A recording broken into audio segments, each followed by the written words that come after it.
পদ সম্পর্কে বলবেন, কতটুকু সম্পদ থাকলে কোরবানি করতে হবে। কোরবানির নিসাব হলো জাকাতের নিসাব। একজন মানুষের কাছে 595 গ্রাম রূপা বা তার সমমূল্য যদি থাকে তাহলে তার উপরে কোরবানি বর্তাবে, এবং সেই নিসাবটি হলো বর্তমান বাজার মূল্য হিসাব করলে আপনার 595 গ্রাম রূপার যে মূল্য আছে সেটি হয়তো 40 বা 50 হাজার টাকা বা তার কাছাকাছি ফিগারে থাকবে।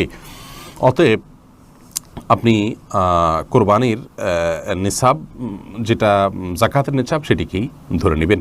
যদিও এর আগে আমরা শুরুতেই বলেছি যে কোরবানি যে ব্যক্তি করার সামর্থ্য রাখেন তার উপরে কোরবানিটি বর্তায়, এর জন্য নিসাব কোনো আবশ্যক নয়, এমনটি মত দিয়েছেন সৌদি আরব ওলামা ইকরাম এবং অন্যান্য মাযহাবে।